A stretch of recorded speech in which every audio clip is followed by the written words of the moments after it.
What is up, everybody? My name is Wolf. Mechabellum just dropped a major update, and I'm going to go over it as quickly as I can while still telling you everything that you need to know. I'm usually laid back, but for patch notes, I'm going to go rapid fire. If I'm going too fast, you can lower the playback speed to 0.75 or use chapters for easy navigation. To start, there's a new unit called the Tarantula. It's actually pretty cool. It's a 200 cost tanky boy with decent damage. Basically, it's a cross between an Arclight and a Scorpion. It also introduces a brand new tech called Spider Mines, which sends out 2 little spiders that charge toward the enemy and self-destruct. It has 7 other tech options to choose from as well. The Phoenix was removed from initial lineup options. The Tarantula will now take its spot in the available unit pool for round 1. Mechabellum now has exclusive music so creators can use it in their content safely.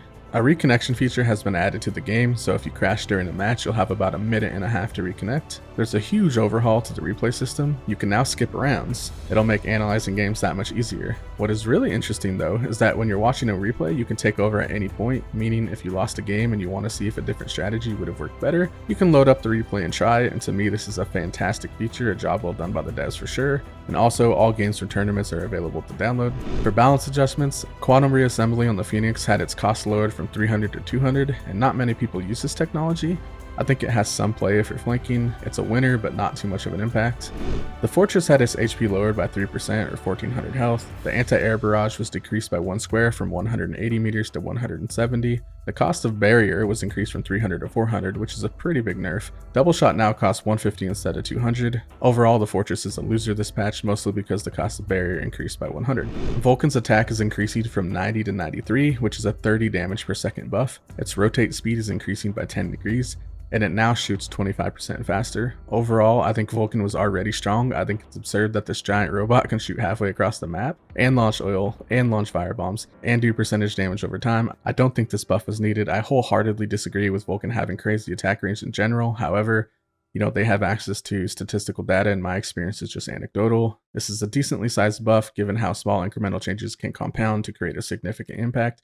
And overall, it's a winner. The melting point's HP was decreased by 5%, or about 1900. The effective time of its EMP barrage was reduced from 13 seconds to 8 seconds, which is a massive nerf. The production interval of crawlers was increased by 4 seconds to 36. Energy absorption was increased from 40% to 60%, and energy diffraction was decreased from 250 cost to 150. Overall, it's a buff nerf type of situation. Its EMP barrage is a massive nerf. Decrease in health and increase in the crawler production interval is a bit weird and won't have too much of an impact probably. The nerf to EMP is a little bit offset by the lifesteal increase and lowering the cost of diffraction, which are 2 pretty nice buffs. Overall, it's a loser this patch, but still a very strong unit despite the EMP nerf. The Wasps' HP was increased by 9 from 302 to 311. I'm not going to give it a winner or a loser. Their attack was increased by 2 from 57 to 59. Their effective DPS is going from 38 to just over 39. The cost of Ignite decreased from 300 to 200. The cost of Portable Shield increased from 450 to 500. I have mixed feelings about this one. I don't really think Fangs with Ignite are all that viable because Vulcan basically makes them a liability, not to mention Storms.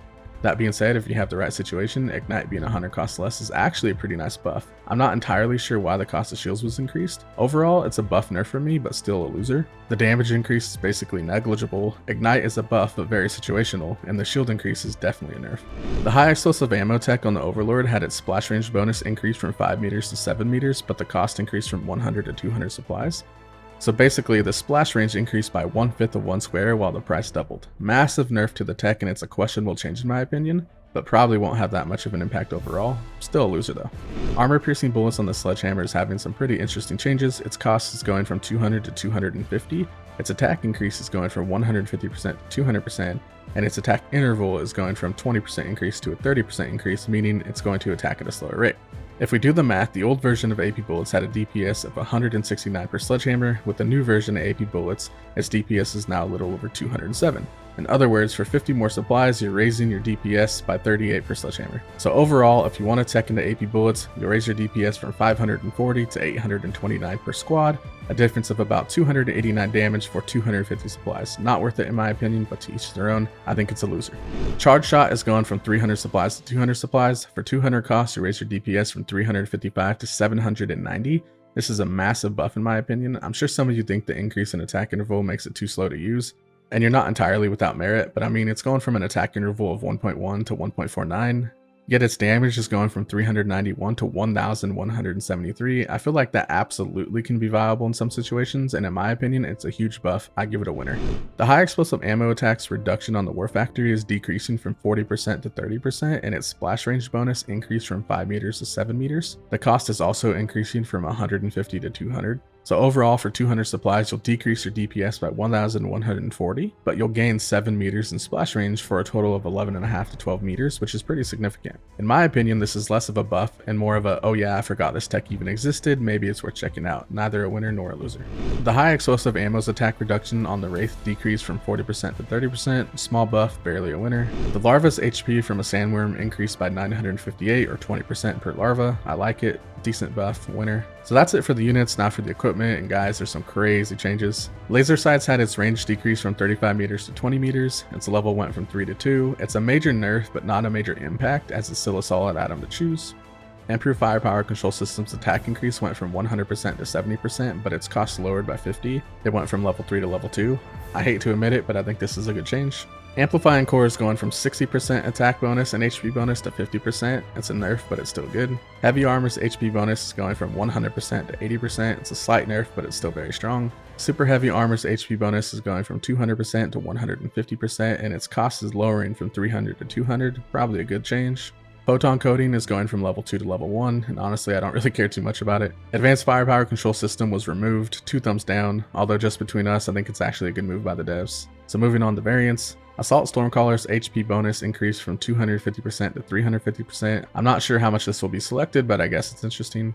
Fortified Hacker variant now also increases attack by 20%. Mass-produced Scorpion's HP and attack reduction decreased from 30% to 20%. I think it's unneeded, but definitely a buff. Scorpions are my favorite unit, so definitely no complaints here. Assault Vulcan's level is going from 2 to 1. Assault Ranged Marksman now decreases HP by 20%. And this one's pretty interesting. Improved Overlord no longer increases its attack range, but it now increases its splash range by 5. For unit drops, they nerfed the Fire Badger and the Sabretooth cards. They also nerfed high-level Fortress, Rhino, Wraith, and Sabretooth cards. And they slightly increased the supply limit for unit drops in round 3 and 4. Overall, I like this because it makes RNG less impactful. And now for the miscellaneous stuff. MMR changes will be recorded in the battle log, which I love.